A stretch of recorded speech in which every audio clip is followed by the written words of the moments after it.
Yo and hello, good evening everyone, and welcome to Minions of the Zoo. This is Night Stream 1533 if I've got my math correct, and I am your keeper, Delahazed. As per usual lately, I am starting this by myself, of course, because I'm still not convinced that things aren't going to go sideways real quick. So just to make sure, I'm going to, at least for the next little while, I'm going to be starting us small, and then I'll get people on once I'm sure things aren't gonna completely screw me over. Did have a bit of a scare today, but before we get into my scare, how about a scare for all of you? I mean, tip for tat and all that, you know. So real quick, we'll get this out of the way. Saw this while scrolling on the Twitter for something to talk about. Clearly, I'm scraping the bottom of the barrel, as it seems to be a slow day for any sort of news. But yeah, saw this was both funny and scary in my opinion. So I figured I'd give it a share, see how you guys felt. Yeah, imagine these guys starting World War III.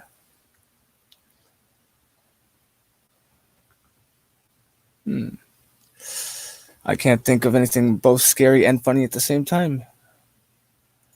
But that's enough torture for there. How are you guys doing? I hope you all are well. As I was saying, I'm a bit worried about all things. That Biden photo gets me every time. That is fair, and that's probably where I find it funny. That and Cuckdo praying like a schoolboy. But yeah, I've been having a bit of a tough week, you know. As you guys might remember, if you were around last week or the week before, I've been having some issues with my connection and my computers and whatnot. In fact, if you were here last week, or saw last week's show, you'll know that I had to talk one of my computers off the ledge. Well, luckily, it took me about a week, but since then, I've managed to get it up to a point where it's more workable now. After I talked it off its ledge, it was only doing very few things. It could only do Discord, and that's with nothing else was open. I couldn't use any of my web browsers or anything.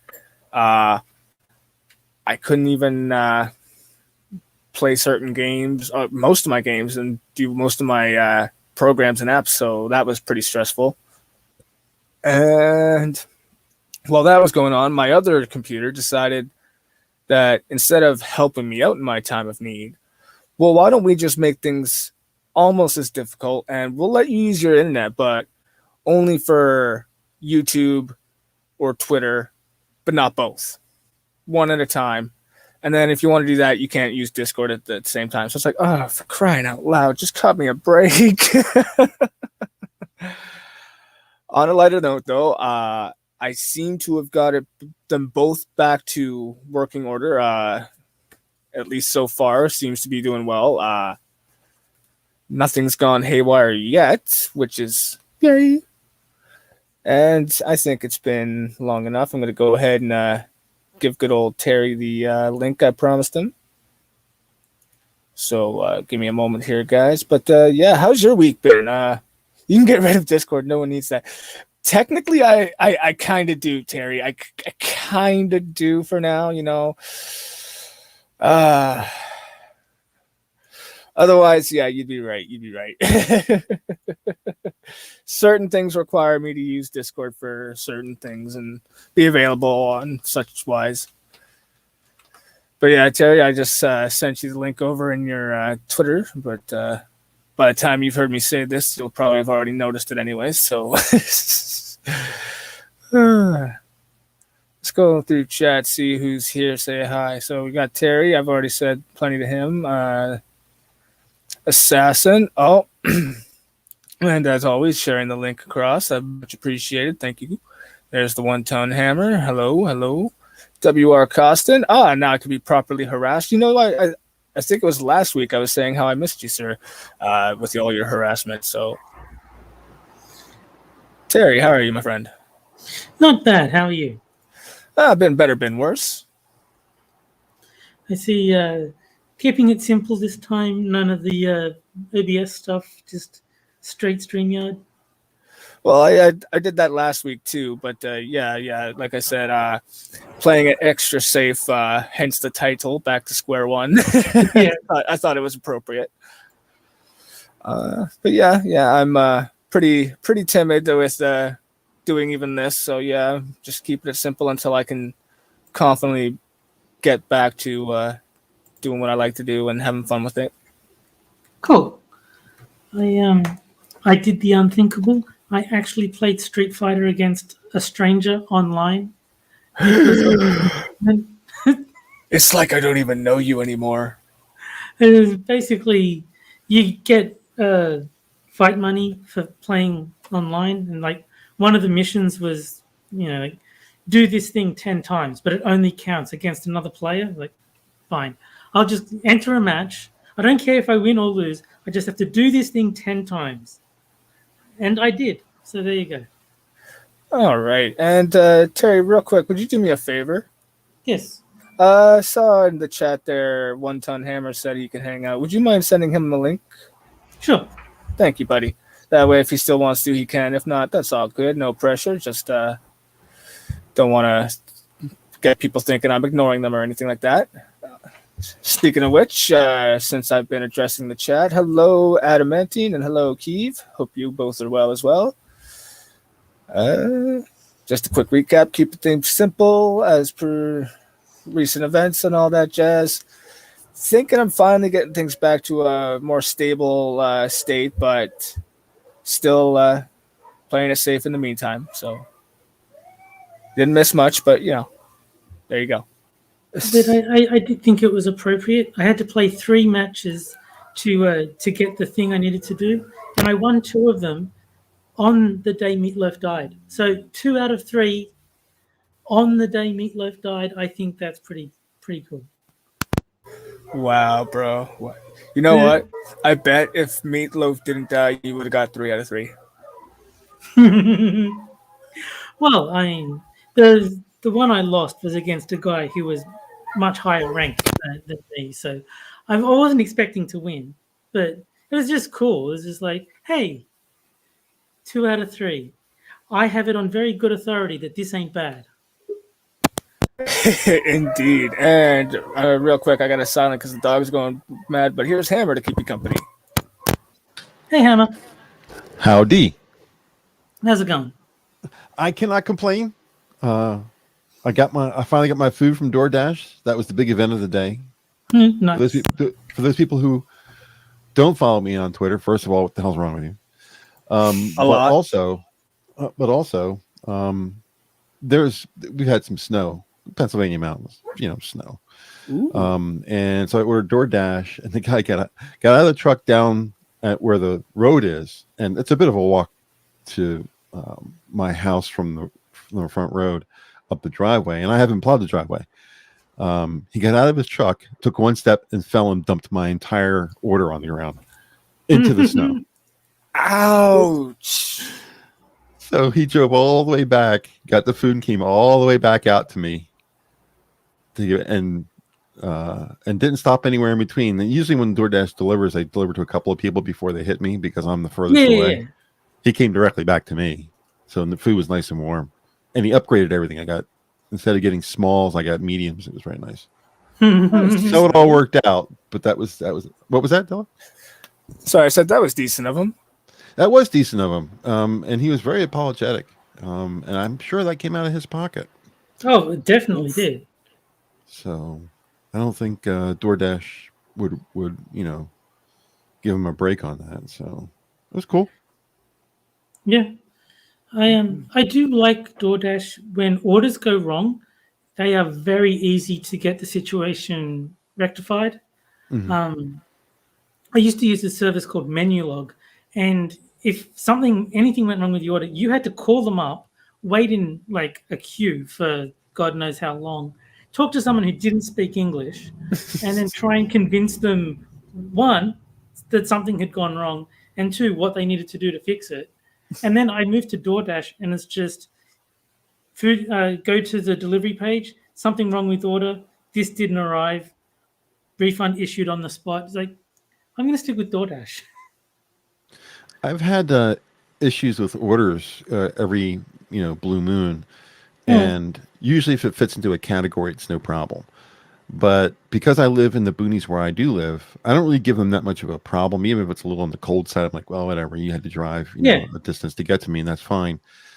But when they really do screw up, like there's something missing. Like I often get a salad, and sometimes they won't deliver a salad. Oh, you had a salad, really? I just go to the webpage and say missing item. This was the item. Thank you, and they just give me the money. They credit to me. Yeah, exactly. And that's very, very easy.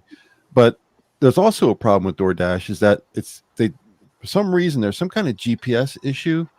If you use Google Maps, it works, but if you use some other GPSs in my area, there's a road that's very close to the same name as the road I'm on. I won't say what that is, and and they often go to the other place and then call me from there saying, "I can't find your house. I'm on the road, but there is no number." I'm like, you're at the wrong one, because DoorDash shows you a picture of where they are on the map. Same thing happened. If the driver uses Apple Maps, I will get a call saying I'm outside. Apple Maps, yeah. And then I will go outside, and they will be nowhere near me. And it's like, where the hell are you? And then usually they're like just further up the road, and it's like, what number are you again? And, tell them the number. Oh, okay. I'll be down right away. Yeah, your DoorDash may be different than mine because mine incorporates Google Maps. So after you order, it takes you to a Google map and it shows you as your destination and the place that he's coming from, and then a little icon. Oh, so it does the same for you. Good. Well, but if the driver uses Apple Maps for their GPS, that's when the problems occur. Yeah, I can see him going the wrong way. I'm like, oh fuck, there's another one going the wrong way. So I tried to call them to tell them, look, tell your guys not to go the way they're going.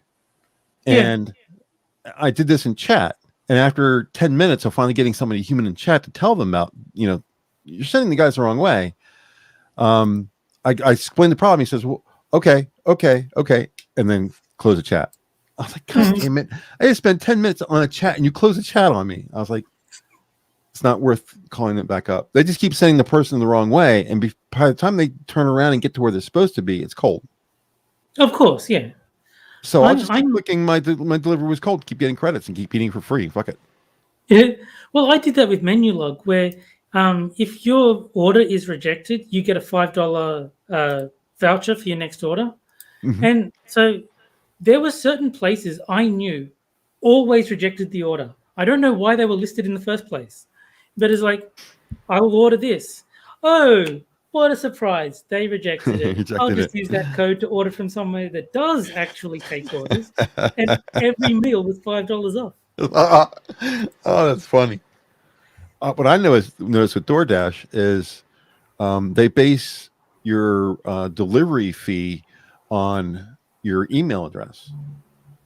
So if you have more than one email address, you can use the email address until they start charging you, and then switch to an email address, and they'll stop charging you until that one. Oh, right. I use it enough that I actually pay. I think it's like $12 a month for free delivery. Yeah, it's $9 a month here. Yeah, well, the exchange rate makes sense. Yeah. But I'm quite happy to pay that because it's $5 per delivery. So as long as I order 3 things in a month, I order that in a day. I'm getting my money's worth. Yeah. I do the same thing. There's a company that delivers groceries to my area called Shipt, SHIPT. That does the same thing. And I have a year agreement with them because I get it I usually have groceries shipped in every 2 weeks.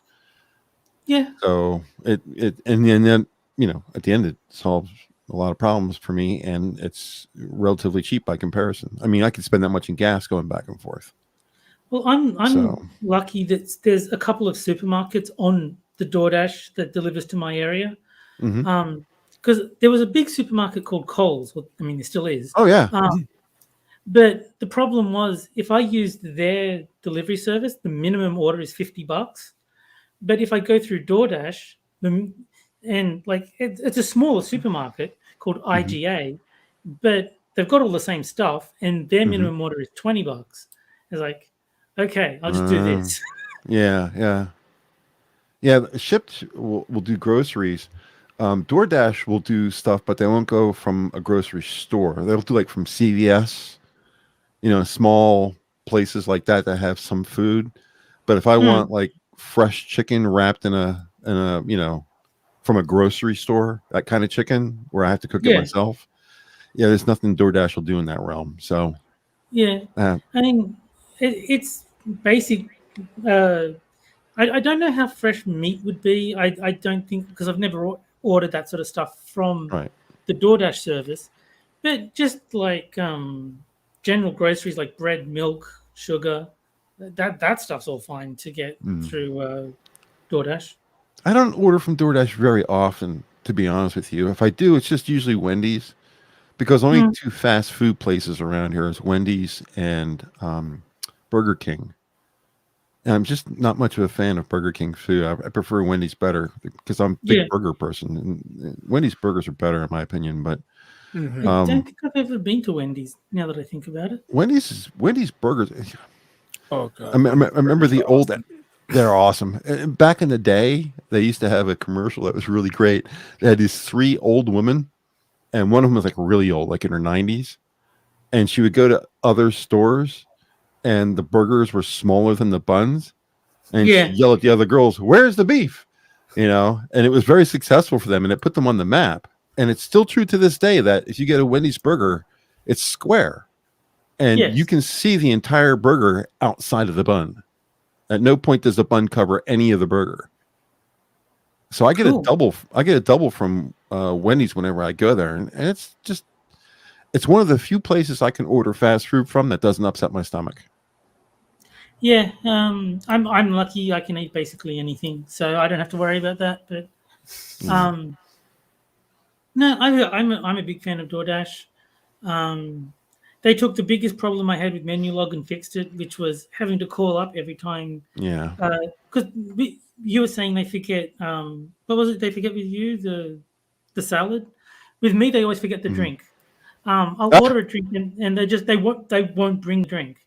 And so with Menulog, that was a 20-minute phone call.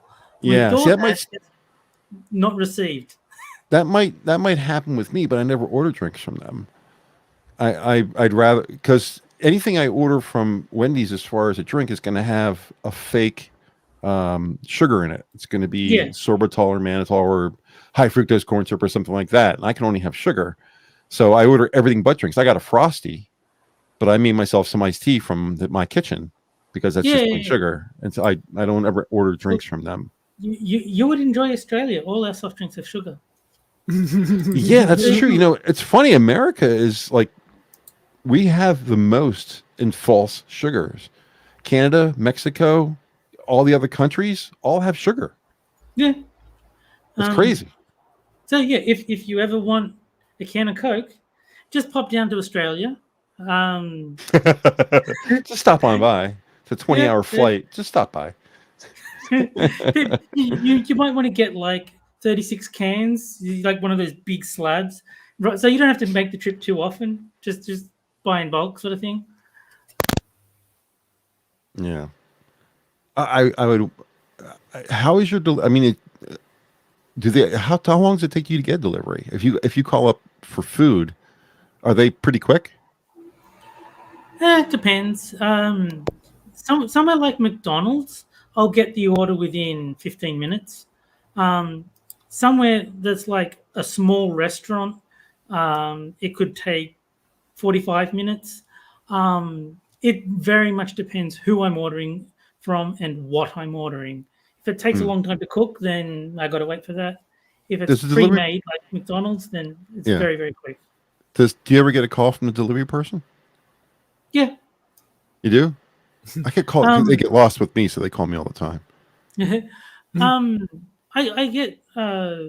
I got one call, and I've told this before, but it just boggles my mind. He said, "I'm at the highway. Can you come up and get your food?" And I was like, "No." No. I'm paying the delivery charge here, pal. It's your whole job. Yeah, I am not going to spend 20 minutes walking up to the highway to do your job for you. We're not here to fuck spiders, dude. Bring it up to my house. But this was with menu logs, and is one of the reasons that I stopped using them, because Oh. DoorDash, all the drivers work for DoorDash. Menulog, it's a split. Some work for Menulog, some are the restaurant's own drivers, and the ones that are the restaurant's own drivers are usually the ones that forget my drink or get lost or ask me to meet them at a highway. So by sticking with DoorDash, I eliminate that problem as well. You order from DoorDash, Della? No, I don't. I've ordered from Skip the Dishes, but I've preferred just to go pick it up myself than skip the delivery fee. Do you have DoorDash in Canada? I'm pretty sure we do. I've seen ads for it. I've never used it or had an interest in using it or anything like that. We have DoorDash and Uber Eats are the two services here. Yeah, we've got Uber Eats as well. See, what happened with me was I did my $5 discount thing, but then every order I placed also bounced, and then they cancelled my credit card. Like the bank didn't cancel it; they put a block on my credit card at the menu log side of things, so I couldn't order from them anymore. Wow. So I went to Uber Eats thinking that's the other one I'd heard of, and their website wouldn't let me sign up. It just you click on sign in, and it didn't go to a 404, but it was just like a blank page. I was like, okay, you clearly don't want my business. I'll find someone else. Oh yeah. And then you know how the Google results, they've got like the ads at the top? DoorDash was one of the ads. It was like, never heard of them. I'm starving. Let's give these guys a try. There's a pizza place near me that has their own delivery service. They're not on DoorDash. I was hoping you said that there's two guys and a girl. That you could just call them up and say, I want these things off your menu, kind of deal, and they'll just send somebody out. But I'm so far away that they charge me an extra $5 over their typical delivery fee because they have to go so far to get to me. But the funny thing about this is when I get food from them, it's always nice and piping hot because they leave and come right to me. Like they've been here enough times, they know exactly where I am, and I think their guys don't waste any time. I'm not saying that they break the speed limit. No, but I'm saying that they break the speed limit, I think, to get to me to make sure it's hot. So I'm happy to pay the extra fee because they've never been bad. Every time they brought me food, it's always been hot, fresh, tasty. Can't complain. I'm not always in the mood for pasta or pizza or anything like that. So when I'm in the mood for them, I know I have a go-to group. And the thing is, during the when the pandemic was at its worst, they were very close to closing, and I heard about it through a friend. So for a period of time, for almost like 6 months, every other day I was buying stuff from them. Nice. And I got to be friends with the person who answered the phone because I'd always call around the same time of night. And I'd be like, so how are things going? Oh, we're kind of struggling. I said, well, I'm calling so you have someone to, help pay the bills. And she's, oh, so appreciative. And it got to the point where like I would call and they have like the number calls in shows up on their phone. And they started calling me by name, Hammer. It's kind of like Cheers. Everybody knew my name, kind of deal. Yeah. Norm, same kind of deal. I get the treatment, like, and it would be like, "Are you going to get this, this, and this?" I'm like, "Yeah, I'm going to get this, and this." All right, we got to get this. It got to be very. That's the one downside to the way DoorDash does it. Like with the menu log system, where like sometimes it's drivers from that restaurant, they do like recognize you as a regular customer, whereas the DoorDash drivers, they don't know you. There's like 2 million of them. There's like never the same guy twice. So you don't get that sort of, oh, I know where this guy lives. Every time they've got to find me. Yeah. And that's, like I said, that's the problem. That's the reason why I tried to call them, is that their guys would always get, that's why I got on a chat with them, is because their guys always get lost. I was like, look, I was thinking to them, is there some way where I can tell you, if someone is picking up from my house, this is the way you should go. Instead of taking this way, which seems like the right way, that's actually the wrong way. You want to go over here and then go this way because you're going to save like 5 to 8 minutes off your trip. And it's safer on top of that. Everyone takes this 2-lane road to get to my house, but there's a 4-lane highway. But the 4-lane highway doesn't run right past the Wendy's. The 2-lane does. So everyone just gets in the 2-lane because it's right there at Wendy's. But if you take a small side street, like 50 feet to the 4-lane, it's 45 miles an hour instead of 35 miles an hour. Ah. And the 35-mile-an-hour road is 2 lanes, and it dumps you off to a 30-mile-an-hour road. So you're going from a 35 to a 30. If you take the 4-lane highway, it's 45 to a 35. That dumps you out to my house. So the other way, even though it's a little bit off of where Wendy's is, gets you here a lot faster. 5 to 8 minutes between. What you should do, you should take a cue out of video games. Actually, leave a golden trail from the Wendy's to your house for them to follow. Little coins they can pick up, or little pellets like waka waka waka waka waka. No, you like usually there's like a golden like light that shows you which way to go. So just give them something to follow on that you put on the road, and they'll be like, I think power pills would be better. Every power pill that you eat, you get $1 extra tip. yeah. Go this way. Financial incentive. Flashing arrows. Yeah. That was it reminded me of Third Rock from the Sun, where Dick is at a restaurant and he's got this big pile of dollar notes, and he's saying, "This is your potential tip. Every time you displease me, $1 comes off the stack." Yeah. Give the driver some incentive to go the way you want them to go. It's in their own benefit, because it just means they get to the next appointment faster and make more money. So yeah, right. It's a win. It's a win for everybody. Now, if I can only figure out a way of getting that done, yeah, he gets here faster. You know, he can move on to his next customer and get more money in a certain period of time. It's safer. I get my food hotter. What's to lose? You know. So yeah. Every once in a while, a driver will go the right way. I've actually had a driver go. How do I explain this? If you go left, that's the 2-way highway. If you go right, that's the 4-lane highway. But there's a back road that splits the difference that you can go through. And because it's 2-lane, but it's not a highway. It's just back roads. But if you go the back road, that is the shorter physical distance. So if you know the road well, you can drive quicker. You know, break the speed limit. You can drive quicker and get here like 10 minutes faster. But no one knows that way. Yeah. Because it's a back road. You have to live where I live to know that road. So I've thought about doing it. I mean, I have no problem delivering quickly to I have a pretty fast car. If I wanted to make some money, I could probably do DoorDash, but I would only do it during the summer. I don't think I could do it during the winter. I hate winter. Yeah, I'm not and he probably hates it now because he just absorbed the cost of my entire meal. When he fell out of the truck, I was out front, and all I had was on my pajama bottoms and a t-shirt. So when I saw him pulling up, I have cameras around my house. I was watching the cameras, and as I saw him coming down the road towards my house, I was like, "Oh, here he comes!"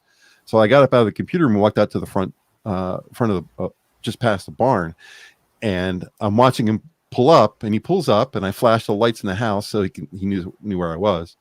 Because if you don't, it's easy to drive right past my house and not even see it. So he stops, he gets out of the truck, and he walks around to the passenger side and opens the door, and he's doing this all on the street.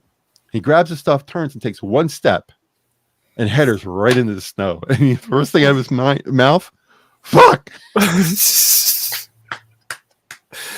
And I didn't want to laugh, but I couldn't help myself. And I laughed a little bit, and I said, "Are you okay?" I said, "Be careful." And he's like, "You don't know." He says to me, "You don't understand. I just dropped your entire meal. I'm so sorry." I was like, "Oh, don't worry about it. No big deal." And he's like, "I'll go back and get you another meal. It's, I'll take care of it all." I said, "All right, well, take your time." Because it was snowing by the time he came out here. We already had 3 inches on the ground from the snowfall that was 3 days ago. And then he's coming out while it's snowing again. And I'm like, "Don't rush. Don't go crazy." I said, it's slippery out there. It's snowing. Take your time. As long as it gets here hot, I don't care how long it takes you. I'm really not that hungry. So yeah, he showed up about 40 minutes later. So 20 minutes each way, which is pretty fast. It's about a half an hour drive. So he must have been moving. And And he came. That's what Australia has over America. It doesn't snow down here. Yeah. Well, not unless you're in the mountains or something. Yeah, but your pavement will melt tires too. So I mean, that's the other way around. Yeah, but there's no snow. You have to dodge all the animals and stuff like that are trying to kill you. I mean, Yeah, but there's no snow. yeah. I don't know. I'm pretty arachnophobic. I fucking hate spiders and bugs of all kinds. Not that I can't kill one, and throw it in the trash or that kind of stuff, but I fucking hate them. Especially if you're trying to kill it and it's running around and all that kind of stuff. That's annoying. You know? But yeah, I mean, I clearly hate the snow. There's no two ways about that. You definitely had that advantage over me, but I'm never going to boil alive in my car either. So 6 1/2 dozen. It's But neither one of us drive, so we really don't have to worry about that anyway. Yeah, no, I don't drive. I don't drive. Well, see, it's worse for me. I don't know about you, Della. You're Canadian, so maybe it's something that you share with me, but I have paper white skin and thin paper white skin. Like if you look at my arms, if I just turn my hands palm up, you can see all the blue veins in my arms. My skin is so transparent white, and the blue is so, well, deoxygenated blood. You can clearly see the blue in my arms. So when I walk out in the sun, it's dangerous. It's painful. I walk outside and I make the joke. I walk outside and burst into flames. But it's kind of like that. I mean, if I drive with my window down, by the time I got home, I have sunburn. Yeah, you know? I'm not nearly as pale as that. So no, you're not. I can go out in the sun and I won't die. Okay. I'm half native, so even my palest is still tanned. Yeah. Well, I mean, I've got the Greek ancestry, so my skin is sort of slightly olivey, I suppose would be the word for it. But yeah, we've talked about that before on my show, on our show. Sorry, Goose. Sorry, Goose. You get that? You get that joke? Goose. Yes. Yeah. Do you ever see the movie Top Gun? Seen Tom what? Cruise. The movie Top Gun with Tom Cruise? Oh, no, I haven't seen it. Oh, there's a scene in it where Goose and Maverick is the aviator and Goose is the Rio. The guy sits behind him and helps launch missiles and all that kind of stuff. And they fight a MiG, was it MiG 18 or something like that? MiG 15, where I don't know what the number is. But they're fighting it, and the MiG is after somebody else. He's after Iceman or somebody, or I forget who it is. And what they do is they invert their plane so that their canopies are within a couple of feet of each other. And Maverick gives him the finger, and Goose takes a Polaroid of the exchange. And he's relaying this information to one of the tech people there. It's a girl her name's Kelly McGillis, I think is the actress's name. In any case, he's telling her about the flight. And he says, well, first thing I did, and Goose interrupts him. He says, we, and Maverick says, I'm sorry, Goose. He turns back to the instructor and says, we, and Goose says, thank you. He says, we did this. So I was just making the same joke to you, is that on our show. That's the funny part. I was trying to be funny. A lot of people in Canada are fair-skinned not because of the indigenous population there, but your background is from Britain, right? You're settlers from across the pond, just like we are. Mm-hmm. And people have a tendency to stay inside a little bit longer because of the snow. So you get a lot of white-skinned people in Canada. So that's why I asked. Oh, yeah. And we got a lot of thin-skinned pussies, which is why I love the winter seasons. Wait a minute. I'm not a pussy. I never said you were. I said we've got a lot of thin-skinned pussies. Okay, all right. Referring to me as in one Canada. Of them is Prime Minister. Exactly, Terry. I mean, I thought that would have been the dead giveaways. Like, I was talking about Canada up in here. But no, it has to be all about Hammer, apparently. All about me. Well, I was saying that I was thin-skinned, and then you said we were thin-skinned, too. I was like, whoa, okay. He's not thin-skinned. He's just stupid. I mean, both really. People insult him, and he doesn't care. So I wouldn't say he's thin-skinned, but he is How can he care when he doesn't understand it? Well, that's stupid though. That follows my premise more than you know what I'm saying.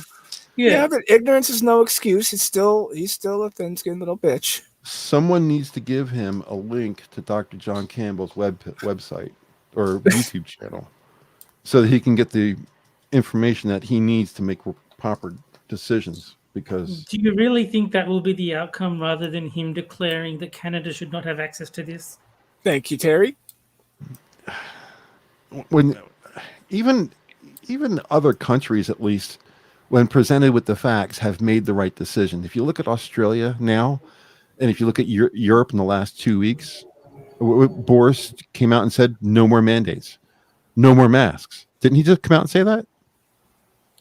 I haven't been following the rules down here to begin with, so I don't know what the rules even are. Oh, let's talk about Boris Johnson over in the UK. Boris, I know even less about the rules in England. Oh, well, he came out. They're kind of seeing the facts over there. And I think it's starting to happen over here. That if you look at, I'm not going to say what I think because that gets me banned, obviously. But I'm going to tell you what this other guy said. That's on his channel. If you want to ban somebody, go ban him. But this Dr. John Campbell has his own YouTube channel, and he's been keeping up with the actual data, showing the progression of the diseases and all that kind of stuff. And I think somebody in the UK is watching his channel because he's in the UK, first of all. And he's completely and entirely data driven. This is the data that came in today from this company. This is the data that came in today from this company. And these companies are reputable companies over there. So he's just repeating what they say. So they can't really say that you're going against the terms of service because he's not saying anything. Yeah, but he's not saying anything. Well, they could, but they haven't up to this point. As far as I know, they haven't even threatened him. He's never even mentioned it. So I've never seen any of his stuff taken down. He broadcasts every day. He does a clip every day. And he's never missed a day. So, I mean, I think somebody over there is watching him because he seems to be a reliable source on that side of the pond. And the UK is dropping everything. They're dropping all their mandates and all this kind of stuff. So the only thing I care about is, will I be allowed on a plane at Christmas time? If yes, then I can go visit my family. If not, then it'll be a second one I miss. So that's it. That's the only effect that the mandates have had on me. Your family is in Australia, right? Yeah, but they're in a different state. Right. That's different than us. If we want to go see somebody in a different state, we'll take a car, depending on how many states away. But you only have a couple of states, and that's a lot of room. It's a big country. It's a massive country. So you couldn't drive there in one day. They're that far away. Well, it's 90 minutes, 60 to 90 minutes by plane to get from here to Melbourne. So I don't know what that would be to drive, but I think taking a train is basically a full day of travel. Wow. Well, you wouldn't face any restrictions if you went by train, would you? Probably need to wear a mask. I don't know what their stance on vaccines is. Wow. I'm just the thing that's going to change it for me is I take public transport for my medical stuff because often I'm not allowed to drive after I've had a medical procedure done. So I have to take public transport because I can't drive. And I don't drive generally anyway, unless absolutely needed. And they have a form on the window of the transport bus that says President Biden has declared that masks must be worn, and they enforce it religiously. So I'm waiting for the time where that stops. When that stops, everything will be back to normal. Until then, it's still an issue for me. Yeah, I mean, I refuse to be vaccinated. I'm not scared of the virus. From everything I've heard, it's quite survivable. I'll be fine. Even Delta was survivable by percentages, but Omicron is like, I don't think anybody's even. I can't say that. My mom. I'm not going to finish that sentence. my mum, I don't know if she still has it, but she recently caught COVID, and it wasn't fun. but I mean, she's fine. What kind of She's, Pokeball she's she 20 use? years. She's 20 years older than I am. So she's like 61. I can say this. I can find a way to say this. I'm not going to blow the channel apart. Get creative. I am. I am not aware of anybody who has ended due to the coof in my state. I'm not aware. Doesn't mean it didn't happen. Doesn't mean it's not happening. Yeah. I'm just not aware of it. See, that gets by the terms of service. Mhm. I love you, Susan. I love you. I mean, from Omicron, the Omicron version of it. I'm not aware. I'm sure. I have kept up to date with what happened with Delta. So that's been pretty devastating, especially in my area. But this guy, this Dr. John Campbell, is saying that it's actually a good thing that Omicron came along because it's displacing Delta. Yeah. And people are not ending as much, not nearly as much on Omicron. And now he said all this. I didn't say it. So, I mean, you can go look at his channel and play it for yourself. But I make sure that when I see him say something that's notable like this, that I tweet it out. I make sure I tweet out a copy for people to watch. A lot of people are tired of hearing about it, but Yeah. he has been. I've kind of stopped following the details of what's going on with COVID. Well, he's been the best source. He gives me a lot of hope because the things he says resonate with me. I don't want to sound too SJW here and get all of my feelings and all that kind of stuff, but it's for a long time seeing what Delta was doing. After a while, that kind of wears on you. You're like, not just the restrictions. That's personal to each person. How much it bothers them to be in their house all day. Like you and me, it wouldn't bother me at all. But knowing that this is devastating people, outside in the real world, that kind of wears on you a little bit. You feel sorry for all these people that are having their lives impacted by this, and to kind of get some hope from what this guy is saying. It feels good to think, well, maybe we're, according to him, that we could be rounding the corner. It's a nice thing to hear. Yeah. That it's going from pandemic to endemic. We will be very careful not to insert the letter L into the word pandemic. So, even if Jen Psaki is not as careful as we're being. Did you hear that thing with her? Oh, yeah. That the 2022 election is going to be, I'm going to get us banned again. 2022 election could potentially be, according to Biden, not according to me, according to Biden, could be illegitimate. It hasn't even been done yet. And he's saying that it could be illegitimate. And Psaki gets on and says, that's not what he said. Yeah. It's like it's exactly what he said. Word for word is what he said. He was talking about 2020. And I was like, no, the question was, is 2022 going to be? And he said, yes. Yeah. Well, I think they just need to visit the graveyards and find corpses that they haven't yet signed onto the ballot to properly legitimize the results. He can say that, Susan, because he's not in America. Yeah. He can get away with saying. She's listening to every word. I'm telling you right now. Probably. This is kind of like the Wednesday show. You got an American, an Australian, and a Canadian. Yeah. I built the whole Wednesday show off of that premise. No girls though. Boys club. I mean, that's neither here nor there. Someone might get confused by your voice, Terry, but that's Buddha. Our Thursday host is in the chat. Of course. Hey, Johnny. Hi, Keeperdam. I didn't get a chance to say hello to everybody when I started talking. I knew you were away from from the microphone, so I got into conversation with Terry. Mm-hmm. All the wonderful people out in the chat land. Hello. Cynic, Spud Gun. This is like the Wednesday crew. Yeah, pretty much a lot of overlap. I'm plugging my show too much, aren't I? I don't know.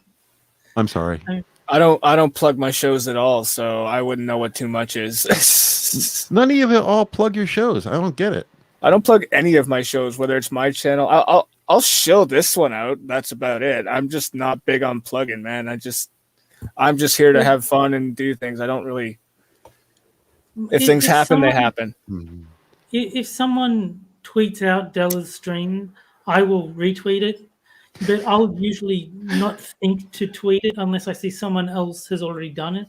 Like, it just won't be in my mind to be like, oh, Della's streaming, I should tweet that out. It's just, I'll see like Kivadam or someone will tweet it out and be like, oh, yeah, I should retweet that.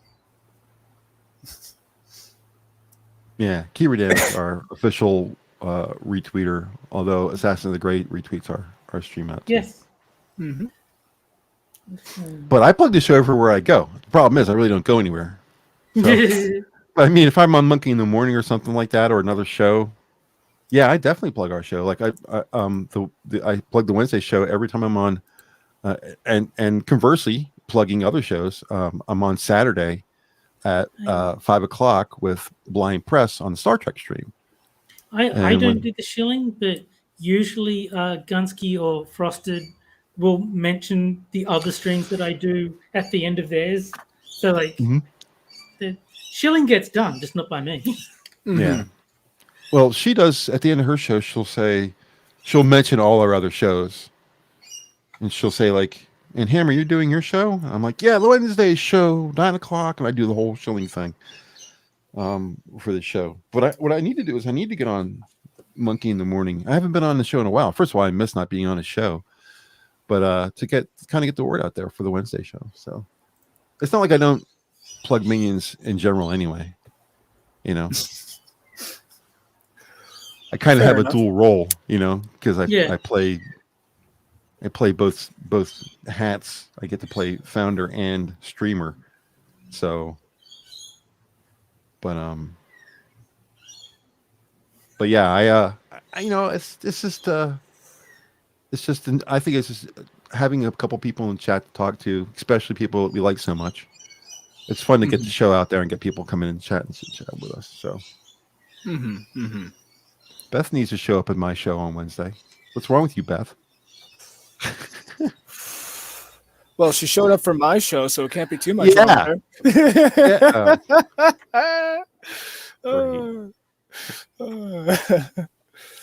I think Monkey's on right now, isn't he? He was on before we started. I think he might have still been on before when I started. I don't know. I stopped watching a while before to get ready and stuff like that. So I haven't watched Monkey in ages. I'll occasionally he'll put something in the title, be like, "Oh man, I actually really do want to hear that." But usually he streams for too long, and watching enough streams as it is, it's hard to fit everyone in. So he kind of gets. He streamed for 3 hours tonight. Too long. Yeah. So he just ended 10 minutes ago. Yeah, just seeing Devil Fruit telling us he just ended. Thank you for that, Devil Fruit. Also, hello, welcome to the chat. That explains the newer faces that are showing up recently. I appreciate you making this your after party. It's a good choice for once on Sundays. But yeah, actually, in all honesty, I was listening to Monkey earlier, but I was just having in the background while I was playing Minecraft. Yeah, that's kind of the thing with StreamYards is there's not much physically to look at. If you're not doing face cam, you can listen to it. You don't have to watch it. You know, like I watch Beauty and the Beta because Matt and Blonde are both on camera. You know, so I sit here and I actually watch it. But if Monkey in the Morning's on, I'm not really watching it. I'm doing something else. I'm listening. And that's why I tried, even though my show doesn't have any face cams either, I try to make my screen. You do it too. When you get OBS straightened out on your machine, you want to make the screen look give something for the people to look at, Exactly. So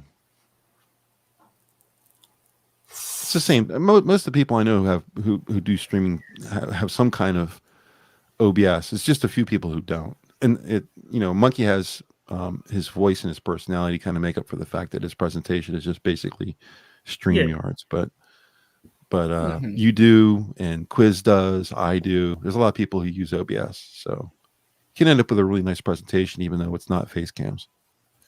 Yeah, exactly. If I ever set up my own stream, it would be very, very bare bones. It would just be StreamYard and people. That would be the entire thing. We've already gone through setting up the Wednesday show for you, Kerry, in case for some reason I can't make it. So Terry knows how to do this. He's already versed in setting up a stream himself, and it isn't that hard. So no, I'm sure I'm sure Jen can do it too. Jen's a sweet. If I can do it. Jen has her own stream on some other platform, or maybe it's on YouTube, but she streamed it before. I'm pretty sure she knows how to set up a stream. Oh yeah, she's had a couple channels where she's done streams and whatnot before. So on YouTube? Oh yeah. Oh, I didn't know that. She's never mentioned it to me. She had, what was it, Snow Mexican? Yes, that was one of them for sure. Yes. What? Oh yeah, she had a channel called Snow Mexican. That's racist. Against herself? Is it racism or self-awareness? Yeah, she's colorist against Snow herself. Mexican from Shoe on Head. That's what she used to refer to Armored Skeptic as. Wait a minute. She's Canadian. Why would she call herself Snow Mexican? Because it's funny. Because it's funny. Okay, but not racist. Well, it's not racist if you call yourself that. Right? Really? I wonder if people would be okay if I called myself a Jew. I wonder if that would go over well. If you are one, you're allowed to call yourself that. But she's might I direct you to the prime example being the N-word? Yeah, I don't think I can get away with calling myself the N-word. No, people would but probably be upset with me if I but did that. People of the right color, they get to say it as flippant as they desire. Yeah. Yeah, if you are, but she's not a Mexican, so how she? No. Snow Mexican is a term for Canadians, though. Yes. It's not a Mexican term; it's a Canadian term. Really? Yeah. Snow Mexican is a derogatory term for Canadians. Wow, I've never heard it. Wow. Yeah, I only ever heard it through Shoe on Head until Jen named her channel after it. Wow, I am totally unaware. I've never heard that term before. Just like I forget if it's Johnny or Camel, but Prairie N-word is a reference to American Indians and not black people. Even though it's got the N-word in it, it's specific to Native people. I've heard sand N-word. Yeah, that is Middle Eastern. Exactly. So we're all talking about this, basically the same thing, derogatory terms. Yeah. For pretty other much. People. But I guess if she's being derogatory to Johnny's herself. confirming it was him that was the Prairie N-word. Yep. Okay. Not sure why anybody would admit to that, but all right. Yeah, it was me doing the racial slur. I was because their voice ain't on stream to admit it. Yeah, but also, I mean, as we said, you're allowed to use the slur about yourself, and Johnny was saying that he's been called that, and so wow, he's allowed to say it. He is a Prairie N-word. I guess I just don't have the balls for that. I don't want to take any chances. Kind of deal. I generally won't with the Minions channel, but if I'm on someone who I know is okay with it, I'll say it. Oh well, yeah, but you had a whole different crew for that, like Hate Camel and yeah. Jack and Frosted. They're all they don't care. I was just gonna say I try to keep myself as close to my own channel as I do when I'm on Minions, but I do hold back a bit more on Minions. So like I would say I would go ahead and use the Prairie N-word on my channel, but here I censor it. Yeah. There's a reason I'm saying N-word And I could say it. This is the only channel where I will use that euphemism. Yeah. Yeah. Yeah. See, now you guys are different than I am because I feel uncomfortable personally with all of this. I wouldn't use any of this on my channel either. It just doesn't feel right to me to do that. Maybe I'm being programmed by the SJWs. I don't know, but Well, I just don't feel comfortable at all with any of this. That's kind of what makes me hesitate about going on Frost's channel and stuff like that. Is because you don't want the association.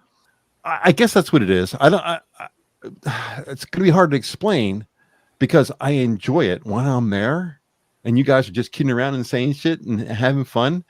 And I'm laughing with you, but there's a part of me behind all this going, ew, don't say that. You know?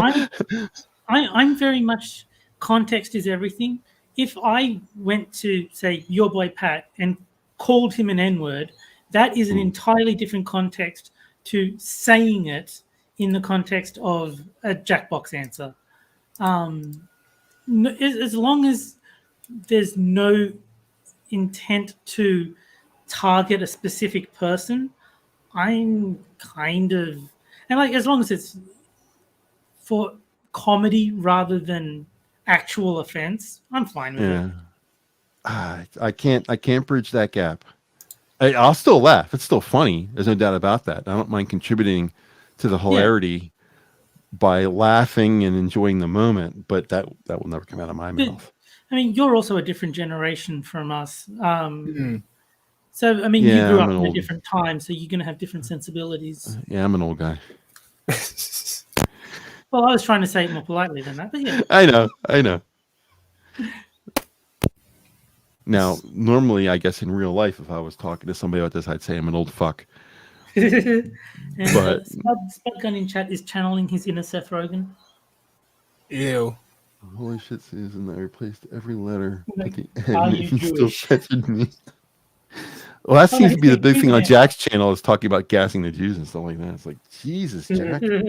Jesus, dude. Apparently, Keepin was asking if you're Jewish, which I don't believe you are. I think that was the confusion was you thought Snow Mexican referred to south of the border instead of north, and that's why you used the Jewish example. Yeah, no, I don't mean to react so quickly. No, that quick. Like there's a problem there. My first girlfriend was Jewish, so I've had a chance to learn about that whole side of the fence. But I am Roman Catholic. Huh. I mean, I'm fairly indifferent to religion. I used to be very, very against it, but I kind of just chilled on that as I got older. It's funny. I know another minion who dated a Jewish girl. Apparently, he found it disgusting. Wow. That would be TUES, right? Yes. Because of her religion or because of her?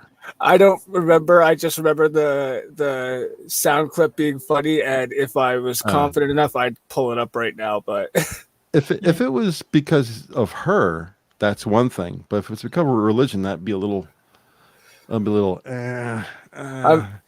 I'm fairly certain it was just her, but the way it came out was funny. To be honest, we have a lot in common, the Catholics and the Jews. Well, because I mean, we both believe in the same holy book. Yeah, we both believe in the Old Testament of the Bible. Yeah, they don't believe in the New Testament, but that's okay. They believe in the Old Testament. The only real big difference is they think that Christ was not a savior, but simply a prophet. Yeah. Yeah. So, in all honesty, granted, there's the whole language, Hebrew and the old denominations of being Jewish, Hasidic, and Reformed, all that kind of stuff. So they have a whole culture based on that, and that's fine. But I grew up with a very bigoted father. Not bigoted; he was outright racist. My dad was awful. My dad was like, he is the worst bigoted, awful, racist person you'd ever want to meet. And I recognized that early and made it a point to keep that off of my personality. I never picked up on it. And that's a good thing. I feel like I weathered a storm in that sense. So yeah, he didn't like too much that my first girlfriend was Jewish. So on the Jesus question, the So- Jews, like always, went with prophet.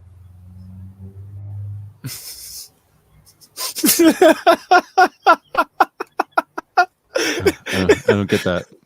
Oh, Because the oh, stereotype is that they love money. Okay. What's that? profit and profit. Oh, profit. Oh, PHET instead of FIT. I got you. Yeah. All right. Took me a while. It's all good. You got me there. It took me a while. She was a good girl. I've never had a problem with any of the women I've dated.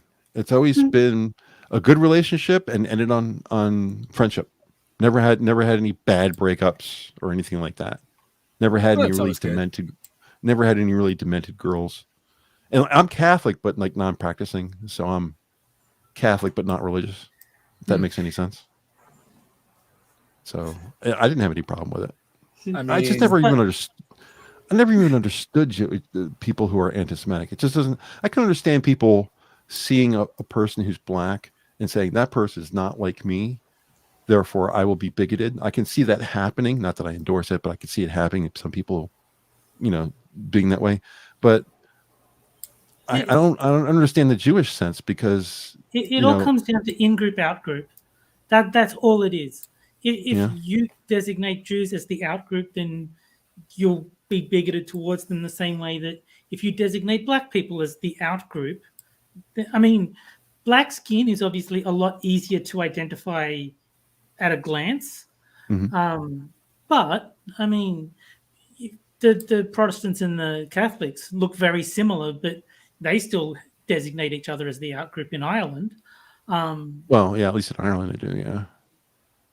So, yeah, it's just anyone that you designate the out-group for whatever reason is the one that you'll be bigoted or prejudiced. Prejudiced is probably a better word. Prejudiced against. Yeah. Fucking I just French people. I don't know. I just don't get it. If someone, how do you meet somebody, talk to them, become friends with them, and enjoy their company, and then find out that they're not in your in group and then shun them? I don't see that behavior. Have you heard of a guy called Daryl Davis? No.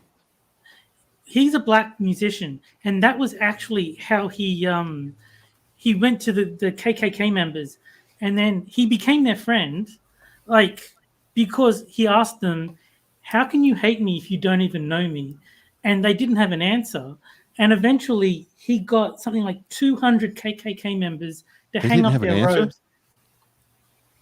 They didn't have an answer. Their answer would be, "You're black." That's how we.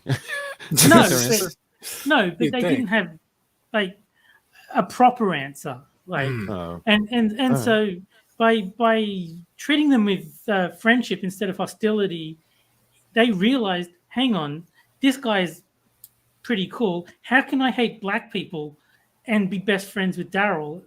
And 200 odd KKK members hung up their robes because of him. And wow, I think that's amazing. Yeah, killing them with kindness. Yeah, exactly. Wow. I don't know. Like I said, if somebody's prejudiced or bigoted or whatever against somebody's race, they can see that their skin color doesn't match their skin color from a distance. They know it's coming. Yeah. I guess that's easy to be that way. But how can you tell Jews come in all color? It has nothing to do with their skin color. It's their religious background.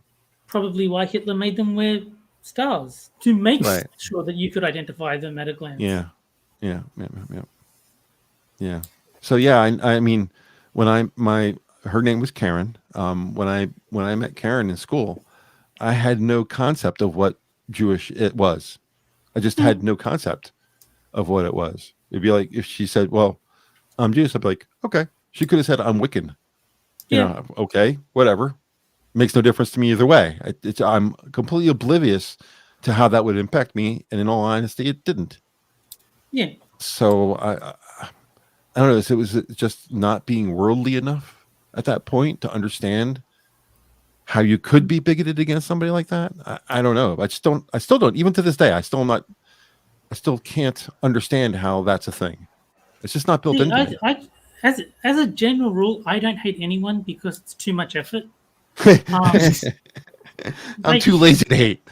Basically, yeah. It's like the amount of energy you have to pour into that emotion for zero gain is just a bad investment of my energy. It's like Yeah. I can feel indifferent towards people. I feel indifferent towards almost the entire human population. It's like, if you're not my friend, I probably don't care too much about you. But I mean, I would never go all the way to hate, because that is like an active thing that I just don't care about. Yeah.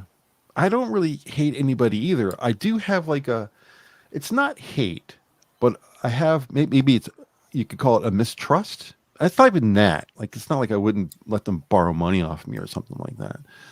But when it comes to the participants in World War II, Axis versus Ally kind of deal, you know, I still kind of look at Germany and Italy and Japan and Russia, and I think to myself, oh, bastards, you know. I mean, I don't like. I will joke about like hating the French because it's just funny to It's a me joke. that Everybody everyone hates the French. Right? Yeah, but it's funny to me that there's this thing that everyone hates the French. I don't bear French people any ill will. It's just Neither funny do to I. pretend. Give it time. In the same way, I don't hate people who put pineapple on pizza. It's just a lot of fun to pretend because it's funny. And so yes, Johnny Hellcat, that means I don't actually hold that against you. Look, I like I pineapple don't hate pizza, them so either. sorry. I've seen Little Nicky. I know what their fate looks like. But it is true though that the French kind of hate Americans, right? Yeah, French I kind of think hate so. everybody that isn't French. Hell, fuck it. They even hate the French. No, actually, when I went to France, they were actually quite nice to me. And Well, you're Australian, that's why. yeah, well, no, I think it's because I made an effort to speak French. Like I spoke it terribly, but they could tell I was trying, and they were at least grateful for the effort. Yeah, And they were patting you on the head. Nice try, little doggy. You know. Oh yeah. Yeah, More often than not, but- the French are most appreciative if you at least put the effort in. yeah, but like they weren't even condescending about it, like Hammer is suggesting. It was just, well, you're trying to meet me halfway. I'm gonna meet you halfway and speak in English, Cut you a break. even though I could troll you by speaking French and pretending not to understand a word you're saying. I'll make that effort too. I didn't know And you no, spoke French. I had no problems in France with but I was in Paris, which is like a very touristy area. Maybe if I was out in the sticks, they'd be a lot worse. But There's a comedian said, you know, if Americans are going to travel to France, just tell them you're Canadian. yeah, Well, that's a common tip told to Americans when they go backpacking across Europe and stuff, because apparently they're more trusting and kind towards Canadians. Is the rumor? Well, there's a connection there because they're still part of Canada that's very French, and French is definitely part of Europe. So there's a connection there. Where America, we shot guns at them. You know, they don't like us at all. yeah. But I mean, even on a personal level, Americans have a reputation, deserved or not, of being very arrogant. It's Whereas deserved. Canadians have a reputation, deserved or not, of being very polite. It's only that's a polite way of saying pushovers. Well, yeah, but you're the only person who could comment on that. I can tell you that Americans, yes, we are pretty arrogant. You can see it in everything we do. I mean, even our slogan, "We're number one." It's always been. yeah, But the thing is, yes, we're arrogant. But if you look at all things being equal, everything kind of flows from the United States. Everything starts here and ends up going everywhere else around the world. And Well, whenever right. anything happens here, everybody's talking about it. yeah. Well, you are the most influential country in the world. And that's what arrogance stems from. Yeah, because we have a but large my influence. example for the American arrogance is that in websites, America is .com. Everyone else is an extension of America. Yeah, that's a good point. Yeah. But that's not. Aren't you guys .au? .com.au. Oh, you're like Europe, where it's .com.uk. Oh, wow. But you're no, .ca, aren't you? Yeah, we're .ca. No. Aren't you .com.ca? No. Okay. I mean, some sites might have English pages where it's .com/ca. Okay. Yeah, it's not the same. Yeah. Yeah. I Okay, thought 'cause, everything in Australia was .au. I didn't know there was a .com.au. Yeah, .com.au, or if it's a government site, .gov.au. Educational is .edu.au. So yeah, we've got all that. I mean, com just means commercial. It's not Yeah, but I actual- mean, yeah, it's not like .com.usa. Yeah. Mhm. We Yeah, and So- our websites are similar to yours in the educational and government sense, Terry, where it's .gov.ca, .edu.ca. Okay, but if you had, say, McDonald's, it'd be mcdonalds.ca, not mcdonalds.com.ca. Well, correct. yes, if it was Canadian McDonald's, yes, but since McDonald's is actually American, we go with mcdonalds.com. Right. The answer is in Google. Google will always tell you this. Google segments. Yes. So Google is google.ca in Canada. Yes. Okay, there you go. I can speak that clearly and concisely because I spent time in Canada, in Mississauga, doing work online. And if I type in google.com and look up at the URL, it comes back as google.ca. It changes it. So yeah, mine I can't get to .com. Mine is .com.au. Okay. And it's the same with Amazon. Amazon.com is the American site. .com.au is the Australian one. Yeah. Yeah, maybe there's a continental thing there. I have no idea why Canada gets exempted from that rule. But to address Kiva, .com just means commercial, as in it's a commercial site. It's nothing specific to the US. Right. You are just arrogant enough to not put an extension for your country because yours is considered the default. The default country. Good old American arrogance. We're number one. Man, talk about an OP default.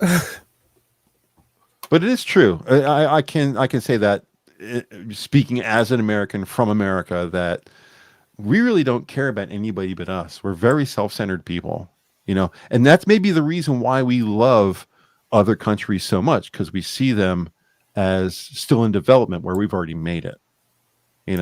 We're always protecting everybody else. Our budget goes to protecting everyone else. NATO is formed by the United States. We were the ones who developed and created NATO, and everybody signed on.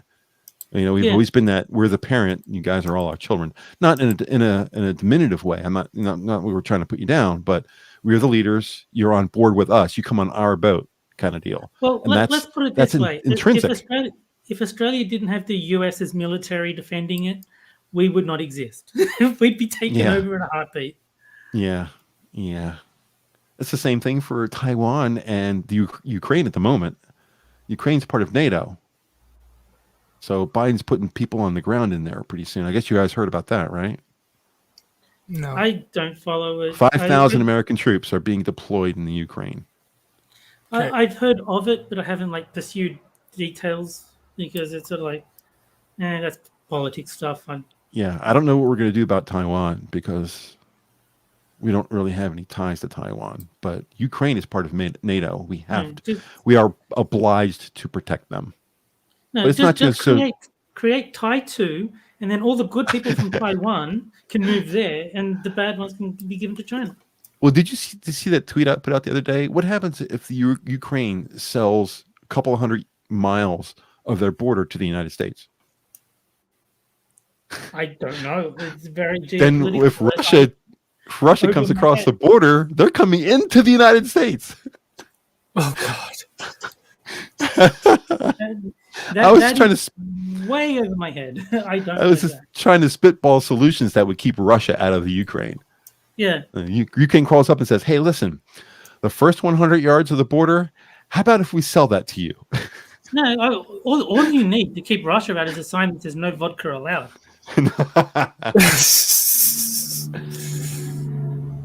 What happens if the United States starts bombing the Ukraine part of the border on a daily basis before Russia crosses? What happens to Russia if they cross? Well, we're bombing the Ukraine. We're not bombing you guys. You just happen to walk into it. It's not our fault. Right? I'm trying to spitball ways of keeping Ukraine safe without starting a war. I honestly, I have no answers. I don't have the geopolitical knowledge to. They're admittedly silly, but if you look at them in context, what would happen if? I mean, this is a marble what if issue. What would happen if you actually did that? What would actually happen? I'd be curious to see. Of course, it's not going to happen, but would it work? I don't know. Why don't we just send Russia a video clip of Biden eating ice cream, and they'll be too busy laughing to do anything. Another great plan. They're already laughing.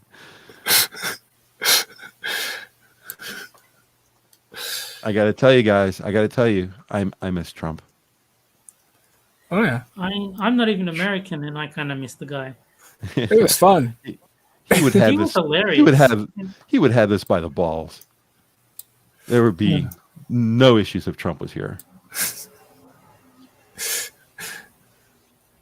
Whatever. Trump was hilarious. It's been He was hilarious. long time since there's been a hilarious president. Yeah. I mean, his best line was when they accused him of mocking women, and he says, Only Rosie O'Donnell. Only Rosie O'Donnell. Everybody cracked up. It was hilarious. I mean, it's true, it's accurate, and it works. I don't know if he actually said it or not, but one of our prime ministers, Paul Keating, reportedly said that the best way to see the Northern Territory was from 30,000 feet on a plane to Paris. Which I thought was a pretty good line. There are people who actually live in the Northern Territory, though. I mean, there's like at least 5 or 6, right? There's people there, but he was making the point that it's like not a holiday destination. He's just like the best way to see the Northern Territory is. In the Northern Territory, who has the bigger population, humans or spiders? I don't know. Spiders. I know across the entirety of Australia, there are more sheep than humans. That's something that we share with New Zealand. Yeah. Well, in is it Colorado or Idaho? I'm not sure which state it is, but there's more cows than people. Yeah, I mean, it makes sense. Yeah, because that's where all our beef is from. Yeah. So that's where all the cows are. Is it Kivadam is saying more chickens than humans in the world? Again, that makes sense. I've eaten more than one chicken in my life. Yeah. You would kind of hope that there's more chickens than humans. Yeah, I haven't eaten any humans, so that's why there's. I mean, nowadays, more often than not, it takes more than one chicken to feed a single human. Yeah. Kivadam also makes that point about America's so great that we go to work more hours, receive less vacation time, having a PC epidemic, and quarter of the world's prisoners. We're number one, man. I'm telling you. We have the most homeless. We're number one. We have the most homeless too. That's okay. The reason that we at least were the military power that we were is because we work more hours. I'm sorry, but if you put in more hours of equal quality, you're going to end up on top. There's no two ways Plus, about you only that. had to pay the women 70 cents to the dollar. Right, and we still do that. That's why companies trying to make a buck, but they only hire women. Ew! Imagine paying your women. But there's actually a video game where, like, between stages, you make political decisions, and like at the start of the game, the women actually do cost 70% of what the men do, and one of the things you can put to a vote is should women get paid equally, and if you say yes, you have to start paying them full price. It's like, no, they shouldn't. Because there's an in-game benefit to saying no. I want them to stay cheap. Yeah. I don't know. Is that still existent, or does that exist in Canada and Australia too? Are they, do both of those countries complain about inequity? And it's there too? Oh yeah. Oh, very much so. I found out today that Antifa exists in Germany.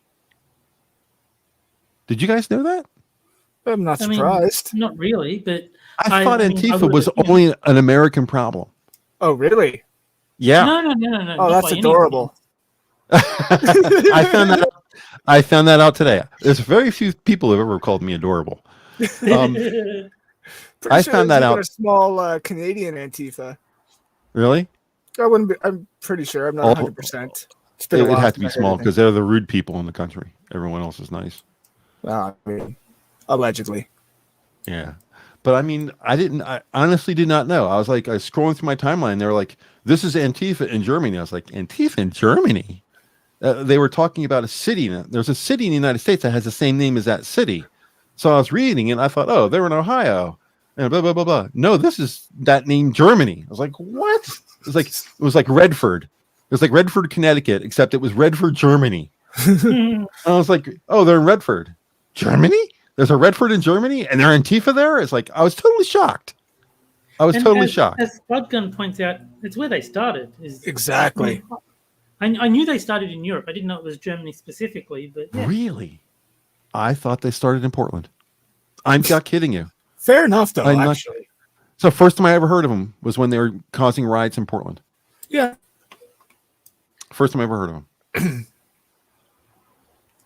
He says they were initially a response to the commies.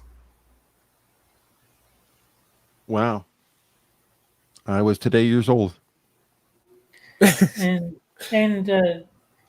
Spud is saying that the TV license is getting removed in 2027, which is a shame because it is one of the funniest things I've ever heard, that you need a license to watch TV in England. Yeah, binned isn't binned a UK term? Yeah. Yeah. Where Spud are you is at, basically Spud? just saying that they're getting rid of it. Yeah, I know. Yeah. Are you in the UK, Spud? Spud is English, yes. Oh, no wonder he's saying that. Okay. He's one of the few people who's got my back in the ZZ wars. Amen, brother. Welcome. There's a channel I watch called. Good. Oh, I'm done. There's a channel that I watch that I'm subscribed to called Lost in the Pond. It's a guy from Grimsby who moved to Illinois, and he has this channel about all the things that are different between the two continents. I'll just say it that way. And he goes through all of these words that are different and sometimes mean the same thing and sometimes mean different things between the two countries. He'll pick a topic like food or, geographical locations or something like that, like oceans or lakes or that kind of thing. Compare the differences in the terms and kind of stuff. And I find it interesting. So when I see somebody use something that's not American, I like to know where it comes from. Now, I recognize binned as being something. Yes, it's in the free. All right. I'm not trying to make anybody angry here. Okay. I find it if I interesting. wasn't trying to be understood by Americans, I would be spelling arse, A-R-S-E. But so many people just don't understand what that is. So I just go ASS for the simplification. Yeah, I do. I make it a point, like I said, with that channel. There's a girl who does a channel called Diane Jennings. It's in Ireland. I follow her. That German girl is a girl who does the same thing for Germany. She lives here now, but she still does her videos. Yeah. So, I look for channels that talk about that kind of stuff, the differences between the two, in as far as words or proverbs or colloquialisms or any of that kind of stuff. I kind of gravitate to watch because, first of all, you guys have heard me say many times. I'm going to say it again. I love accents. So watching those channels, I get to hear, especially being that I have Irish blood in me, to hear Diane talk with that little bit of Irish accent to her voice, immediately grabs me. I can't help but listen to what she has to say, and she's gorgeous on top of it. So, and that had an influence to me. Whenever I got on YouTube, was always I like to hear accents, and that was my initial draw into being into YouTube, was hearing videos from people from other places. And there are certainly things that I like and dislike about it. Like I like hearing tailed feature talk. Yeah, he's got a good accent. Obviously Scottish, great voice. No, and can talk well enough to my ears that I can understand him. But then there's Count Dankula. I can't understand a fucking word the man says. I can understand him. I cannot understand him. I literally have to play it back until I understand what he said. He talks quickly and he has such a hard brogue. It's just like, what the fuck are you saying? And there's another guy called the something Scotsman, the old Scotsman or something like that. Opinionated Scotsman. That's what it is. Thank you. I couldn't think of it. And I struggle with him too. It's just such it's such different to me than I even have a Goodfella. I don't know if you've ever seen his stuff. Don't know him. Goodfella has a very, very thick Scottish accent, and I can't understand him.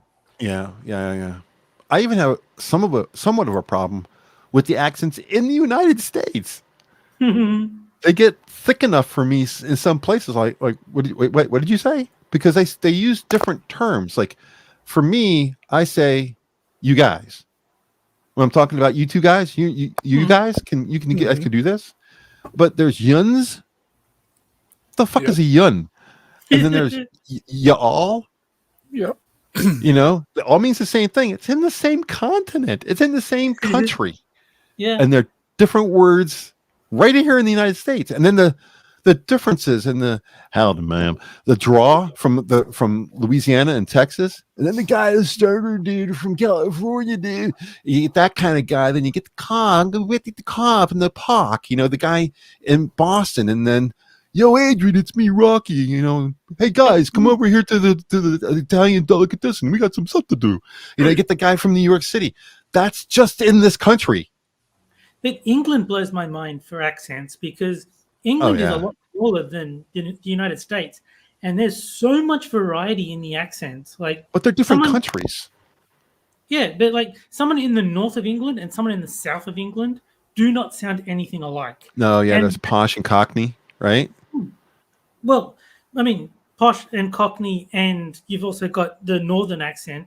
So someone like Liverpool or Newcastle, they sound nothing alike. And there's the same country, and they're a lot closer together than, American states. I don't know if it's just that I live here, but I haven't noticed the same thing in Australia. There's a slight accent for someone from Perth, but they still sound Australian to me. But maybe it's just because I live in Australia and it's something that I'm very used to. See, that doesn't hold true for me because I live in the States. And I can quickly pick out 4, 5, 6 accents just off the top of my head, like I just did. So maybe it's because the States is such a large volume of area, and it's fairly well populated, where Australia is fairly large area, but you're just basically coastal cities. Yeah. For the most part.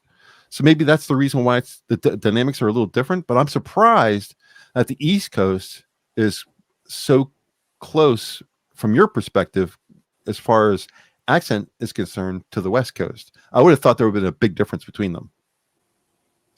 I mean, Far does sound, because Far is like my example for a Western Australian. Because she's so adorable. She sounds Australian to me. She sounds Australian, probably because she's in Australia. No, but that's my point. Is she doesn't sound Western Australian. She sounds Australian. So she could be in Victoria, and you wouldn't know the difference. Yeah. You can't you listen to her and say, "Oh, that's Perth." Yeah, maybe it's just I don't have a good ear for picking apart Australian accents. Maybe it's just I'm used to Australian accents. Whatever it is, I wouldn't have been able to say, "Oh, she's definitely from Perth." Yeah, for people who are in chat who don't know, Far is part of the Minions, and she lives out in not in Perth, but on the West Coast. And Perth is the biggest city, so we often say that she's around there. I don't even know how close she is, but we're not doxing her by saying that she's from Perth because she's not actually from Perth. That just happens to be the biggest city on that coast, and she's on that coast, and she doesn't mind us talking about that. Just in case anyone was wondering, I wanted to make that clear. Spud is wrong. Australians do have accents. Some of them have very thick accents. Claudia. I haven't heard her talk. Oh yes, you I never have. heard Claudia talk? In that Reasonable Questions video. Yeah, she sounds like a combination of Perth, UK, or from a posh UK mixed with Australian. She has a very distinctive voice, and so does Sydney Watson, because she's got a little bit of American in her. Yeah, in her voice. I mean, sorry. No, I did notice when Sydney started talking. It's like, what is that accent? That's, and then when she explained it, it's like, oh yeah. But tell Spud who Claudia is. Cynic says he's got a thick accent. Pete, if you ever hear Pete talk, he sounds very Australian. Yeah. True. Tell Spud who Claudia is. She used to go by Ranting Feminist. She's a feminist. She was sort of tangential to the Christie crew, if you were around for them. She was close enough to them that she was in the Reasonable Questions for Anti-SJW's video. She goes by Claudia. Yeah, she goes by Claudia Brown now. But she is very much a progressive. I was going to say leftist, but yeah, progressive probably fits too. Progressive feminist. But she's a little different than your average progressive feminist. She is. How would you explain that part of her, Terry, that you and I have talked about before, where she doesn't ban you immediately, she doesn't not talk to you, she doesn't. Well, I use the word that she hates. I describe her as reasonable. I know. I was trying not to say it because I know it bothers her. But she is a reasonable person, and she's a good, honest person in her heart. We talked to each other on DMs, for as centrist as I am. She, of course, thinks I'm like a hardcore conservative Republican. But I consider myself very much a centrist, and but she will still talk to me on a human level, not just a political or a friendship. It's kind of like, how you doing today, Hammer? I'm doing good. How are you doing, Claudia? I'm doing well. And we'll talk about real life things. And you'll never get that from a true progressive, but she's a good person as well. Different than just about every feminist I've ever dealt with. I have a lot of respect for her, in case you haven't noticed. Everyone hates Christy. Because she's the other side of the coin. She won't talk to you if you're not 100% progressive and feminist and all that kind of stuff. She hates anyone who's not in her pool, Yeah, I mean, I find a lot of the things Claudia says to be kind of nuts. But yeah, I mean, she's often wrong. She's at least willing to talk to people. Yeah, which I've seen her compromise. Yeah. How progressive compromise? How's that even possible? But I've seen her do it. Yeah, I've seen her come around to my position. Maybe not 100%, but she'll at least say, "No, that makes sense. I understand where you're coming from." Now, how many progressives do that? Well, one. Yeah, one. I was going to say 0.01, just her. But yeah, she is. She's unique. I have a lot. Like I said, I have a lot of respect for her. I don't have a lot of respect for that entire part, that whole progressive thing. I think that's a huge mistake. But, to run across somebody like her is kind of refreshing, to be honest with you. So. It's no, since Christy was mentioned, my favorite thing that she did was look up on WikiHow how to detect sarcasm in text, and she did this to prove that Sargon wasn't joking when he clearly was. That is the extent of her hate boner for Sargon. Yeah. How many videos does she do of him? Oh, all of them. It is like a third of the videos were on Sargon, the other 2/3 were on Bering. Yeah. She's a joke. She is just such a joke. Oh my god. Is she even still on YouTube or anything like that? She's still doing stuff? I haven't heard from her in years. No idea. I haven't heard about her since Bering stopped covering her. That was a kind of a mutually agreed upon thing too. He was like, "Look, if you leave me alone, I'll leave you alone." Yeah, it's just a shame because I mean, it was hilarious. It was a great fencing match, wasn't it? Yeah. I like the whole Christie crew. I mean, Steve Shives. Steve Shives is one of the most mockable people I've ever had the fortune of. And he likes Star Trek. I almost blew my head off. I've never seen them. Yeah, no. I've heard people say his Star Trek streams are actually very good. Or his videos, rather. His Star Trek videos are apparently very good. It's just that his other content is very bad. Yeah. But I mean, I was like, oh, I get to hate this guy with the lips that look like a wet butthole, blah blah blah blah. And I was all, and then I looked at his channel, and he's like, what? He likes Star Trek? Yeah. Now what am I gonna do? I also found, I forget his name, Tim Blake, Demotivator. He was one of the more reasonable ones. He was still really, really left, but he was another one who would actually talk to people. And then you had Michael Rowlands, who was just dumb piece of shit. Yeah, and there was Counterpoints. Counterpoints, not Counterpoints. Counterpoints. Natalie Wynn. Yeah. Right? I don't think she was in the Christie crew though. She wasn't in the crew. She was like active at the same time, but I don't think she was in that circle. And then there was Riley Dennis. Yeah, Riley Dennis. What was his male name? Formerly Justin Dennis. Justin, that's what it was. Justin Dennis. Yeah. We don't hear about these people anymore. No. Once Bering stopped covering them, and I don't know if Sinatra was another one, and Undoomed. Once all those big names kind of moved on, they fell into obscurity.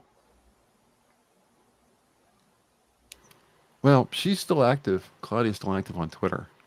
She takes breaks from time to time, but she's still active on Twitter. But she doesn't make videos anymore. She doesn't do anything with her channel. She had another person running her channel.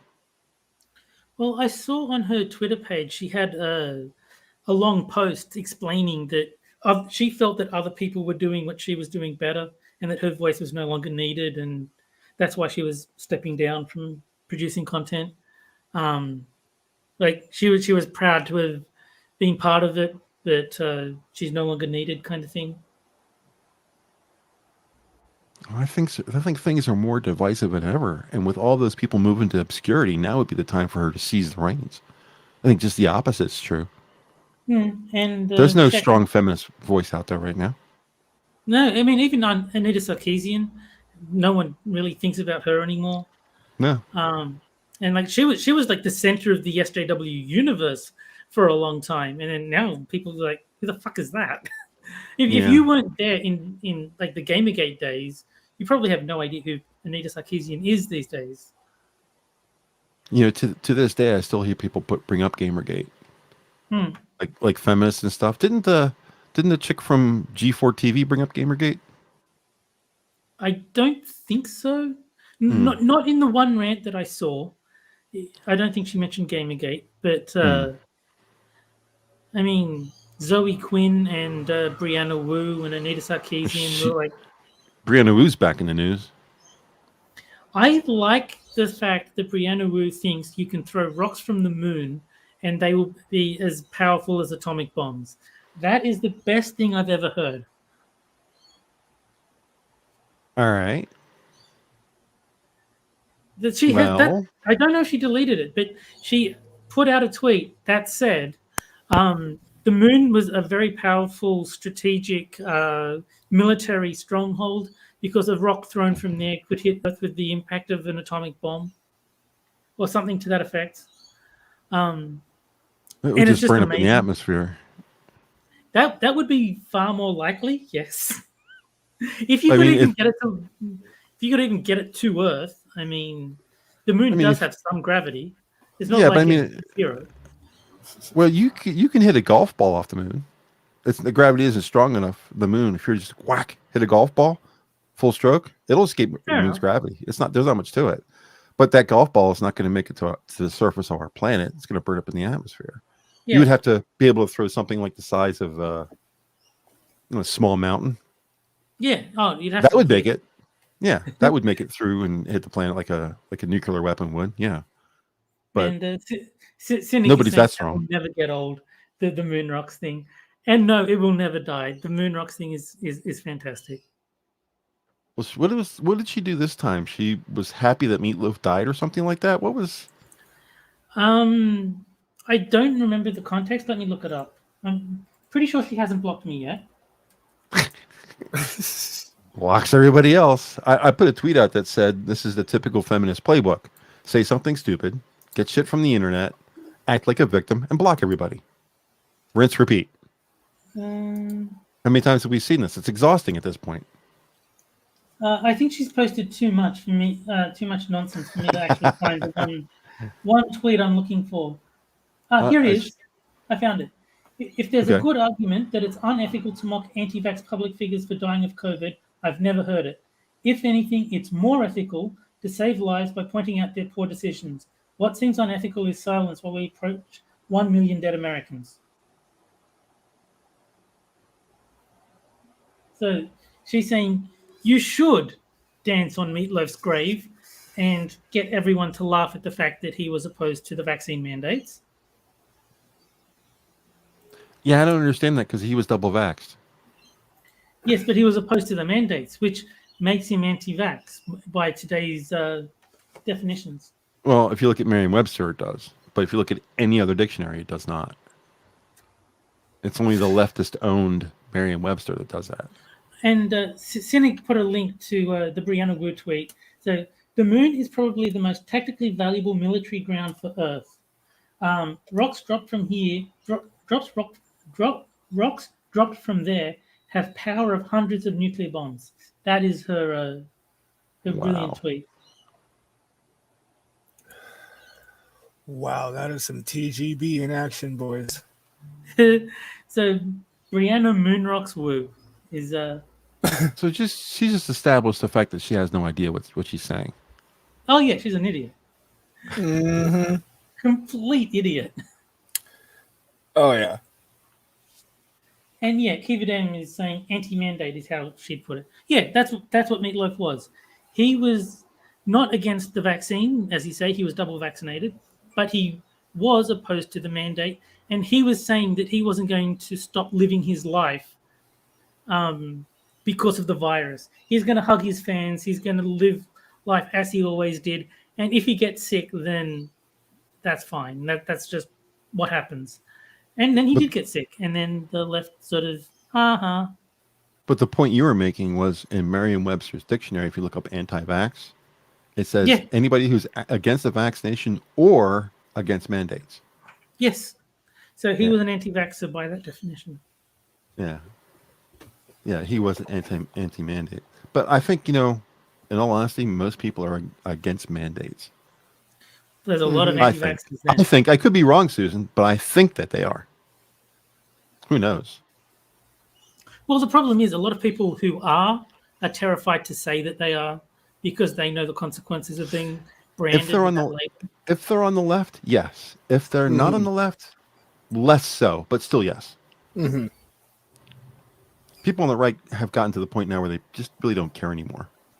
There's such a frustration there. I think you have to be careful of you're only seeing the Twitter world.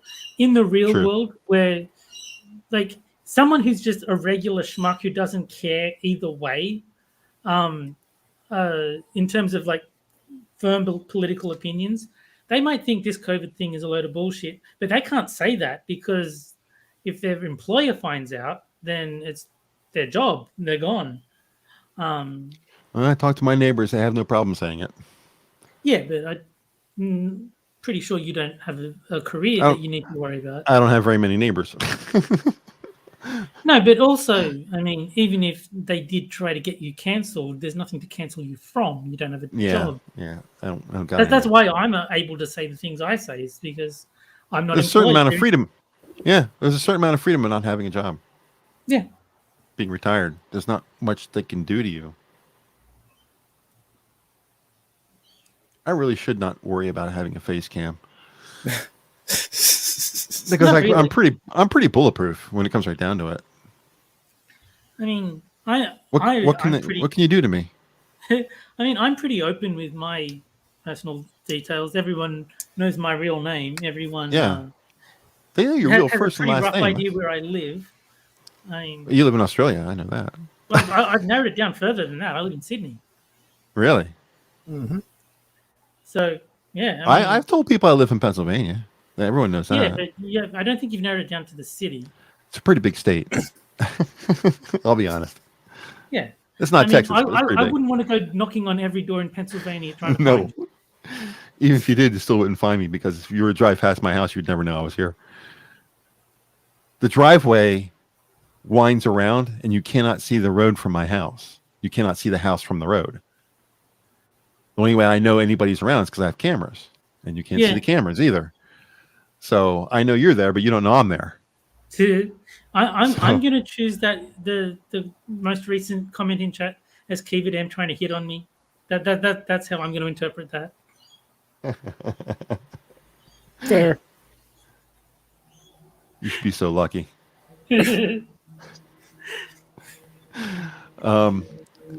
Yeah, I live on the East Coast. I live in Pennsylvania. I don't have any problems telling anybody that. But really, I'm pretty much. There are so many farms out here that even if you were to go look at me, because everyone knows I live on a farm. If you just come out to Pennsylvania and start looking on farms, there's thousands of farms everywhere. They're just all over the place.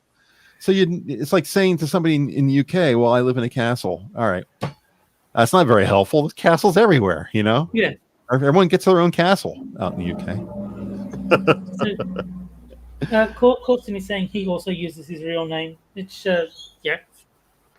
So at least you're only using initials, so you're not telling people what the W and R stand for.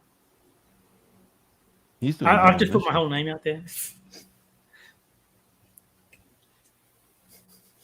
Yeah, you're brave. You're brave. I don't see. The thing is, I like to maintain my neutrality. I like being in the center. I really like being in the center of things. I don't like being too left or too right. I get an icky feeling if I get one way or the other. So I like to be very centrist, and that makes both sides mad at me. Yeah.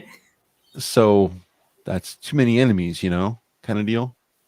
If I picked one side or the other, then I only have one side to fight against. I'm of the mind that there's not much they can do to me. No, there's nothing you can do to you. There's nothing they can really do to me either. Like, having my name out there is not going to cause any problems, because what are they going to do with it? Yeah, but I mean, you have neighbors, right? They know who you are. Yeah. But they don't get on YouTube. Neighbors, but they know it's here. Okay.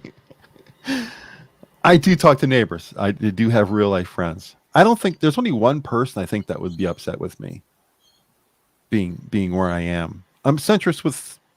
No, I'm pretty center, all things being considered. I do have my lefts and rights, but I'm pretty center. And he is pretty progressive. So yeah, he would probably put some distance if he knew. So that's why I keep my personal stuff completely separate. I don't even on my gaming machine, the one I stream from, the one I'm on right now, I don't use my real name on this machine anywhere. I have a laptop for all the personal stuff. Cynic says, more people here have heard his name than his neighbors. I actually know Cynic's real name because one time he was on a stream. Google, I think it was Hangouts, doxed him slightly, and I put his real name as his screen name. Yeah. Because he was logged in with his Google account. Yeah. Nobody knows my real name. Although I know a lot of people's real names. A lot of people seem to confide in me their real names. You'll never guess mine. Never. Brad Most of the Sherwood. people in the Minions, I have most people's names. But there's only one person who has mine. And I don't know if he knows that he has it. We've discussed it, but I don't think he knows. You know who that is? Polly? You'll never... Nope. Fuck no. Huh? I could imagine Yes. in one of your sort of shouting sessions, things get heated. Who did you say? Who did you say, Della? I guessed Quiz. No, Quiz doesn't know it. I didn't think so. Platty. Fair enough. Oh, okay. Platty is my real name. Only person who does. And Cynic says his name is Hipster Cabbage, which I think is hilarious. Okay. Does anybody know your real name, Della? My real Well, I name know is his real name. my real name is a Google search away. Oh, really? Oh yeah. You just don't use it? Yeah, I just don't use it. I'm not really looking for that kind of attention. I do my best not to draw that kind of attention towards me. If it happens, it happens. I'm not under the illusion that I can live in a perfect thing, but it is what it is. I have Della on Facebook, which has his real name. So yeah, I mean, I know. You didn't have to tell everybody that. I mean, Everyone's running out to Facebook. Like I said, if you Google search Delahazed, you'll find that. Which is why I was comfortable saying it, because he's already said, like, if you really, really want to find out, it's easy. So I've said my city on stream before. Yeah. Really? Yep. Yeah, I don't think I'll go that far. I don't know. Can you be canceled? I suppose. I live in Canada. Of course I can. Okay. But I mean, Terry and I have the advantage of being retired, so we don't have jobs, so we can't. We're not susceptible to that threat. Mm-hmm. And we don't work for anybody, so we can't really be canceled when it comes to money or anything like that. Yeah, I live in Canada. I can, of course, be for saying the wrong thing. Yeah, that's true. In any aspect, be it online or IRL. That must be a little bit different because you can be arrested. Exactly. Yeah, the government come after you, but the government can't come after me. Well, they could probably come after you, Terry, couldn't they? Yeah, they could. But I mean, if that happens, then I guess I can only blame myself. But I mean, what am I going to do? Live in constant fear of the government? I just pull that warm blanket of the First Amendment right around me. Must be fucking nice. Nice and warm and cozy. Oh boy. Google Images has 7 accurate results to his name. No, they're all photos he took, not photos of him. Okay. There was a guy. I forget his name. He was an author, and because I liked a bad review of one of his books, he threatened my life and my dad's life. Wow. And Gilbert Ohanian, I think that was his name. Wow, great name. And he's this Iranian dude who wrote a book on bullying. And when someone gave him a bad review, he threatened not only the person who wrote the review, everyone who liked the review got the same shit. Wow. And it was really funny because he says, I've got photos of you and I'm going to release them. And so he sent me the photos and not one of them was of me. Right back, say, please release these immediately. Oh, no, they were of they were photos of the guy who wrote the review and one of the people who liked it, but neither of those was me. So it's like, okay, well, there's the author, there's the other guy. I'm not in any of these photos. I don't care. Wow. And Keegan is saying, what a piece of shit. Yes, he is. I'm pretty sure his first name's Gilbert. His last name is definitely Ohanian, and the book was called Chestnuts. So if you want to go on a Google search or DuckDuckGo search. I'm sure he'll come up. I'm pretty confident it's Gilbert. Have you ever had your face on camera, Della? Yeah. You have? Yeah. I've always seen your avatar. I've never seen your face. I don't do it very often anymore because I've got a pretty busy as well as a lazy lifestyle and small living quarters, so I don't always have the best position to do camera angles. Okay. I put a link to the book in chat, and I was right. His name is Gilbert. Gilbert Ohanian. That's a great name. A dick of a guy, but a great name. I have a camera, but I've never. I have a camera because I have medical appointments that are done remotely, and they want your face on medical when they're talking to you, so you have to have a camera. So I have a camera. As a matter of fact, I can just click. That's my camera. Yep. And that's where actually words it perfectly. I don't go out of my way to show my face, nor do I go out of my way to hide it. Yeah. I'm a white. See, I'm a white guy. Guess what finger that is? But I have it pointed down so it never catches my face. I have to put it in a place where it catches my face. Then I have my medical appointment, and then I put it back to where it is now. So even if I were to accidentally have my camera come on, it's just you've actually done. Screen. You have had your camera turned on, and it's just shown your desk. Yeah. Yeah, I used to keep it on the left-hand side of my main monitor. Now it's on the right-hand side of my main monitor. But I actually upgraded my camera last year sometime, and the one I got, it comes with a little slide so that when I'm not using it, I can put it over the camera screen, and it just shows. So if I accidentally turn it on when I don't want it, it's just black. Yeah. That would be good for me. Of you. I'm proud. What's that? I always want. Very, very racially inclusive of you to have it go to black.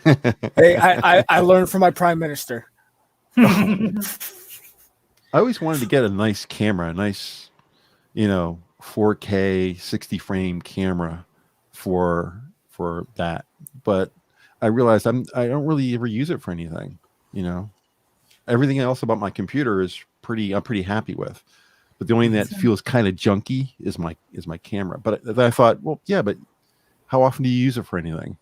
Once a month, maybe. It's not worth buying some, $700-800 SLR or something like that to get a mount for and all that. It's not worth it. So I saw a tweet that said Canada is the only country that's run by the village people, and it had a photo of Trudeau in all his different costumes. I love that meme. That's a great meme. It does do a major disservice to the village people, but it's still a great meme. Yeah, I mean, I like the village people, but that tweet was very funny. Mm-hmm.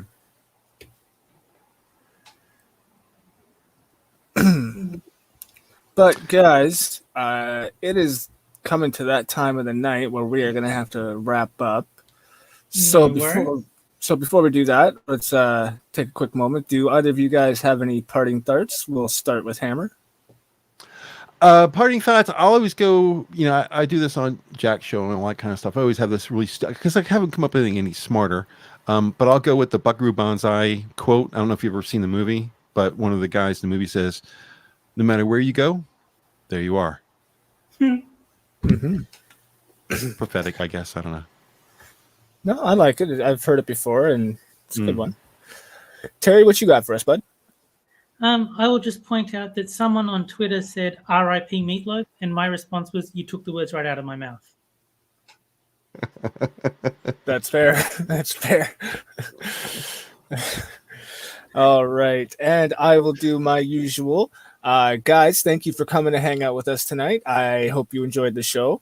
I'm glad to report that we seemingly had no issues tonight. So that's a good step forward. Yeah, things went smooth. We should talk after the show's done and see if we can figure out what's going on with your machine, because that's kind of my bailiwick. Maybe we can come to some solutions.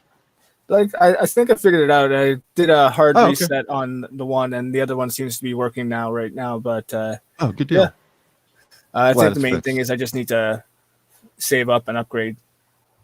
Oh, and shill the Wednesday show. Well, that's what parting darts are for. It's either parting darts or shilling. Shilling counts. But if you want to do that, go right ahead. Yeah. Well, you can join me and Terry and also Jen T. Maxey every Wednesday night at 9:00 for our 3-person show, the Wednesday show on Minions of the Channel. You heard him, guys. That's something you guys need to do, so make sure you do it. In the meantime, be sure to keep an eye out on the Discord and or Twitter machines for links to tomorrow night's stream where Inquisitor will be hosting with another painting stream. Those are always fun to check out, so be sure not to miss it. He does tend to go a bit earlier, like Hammer does. So like I said, keep an eye out on the Twitter and Discord for links. I'm sure it'll be passed around right before or when the show starts. But yeah, keep an eye out, guys. And until then, I will see you next week. So have a good one so I don't have to. Bye, guys. See you guys. Bye.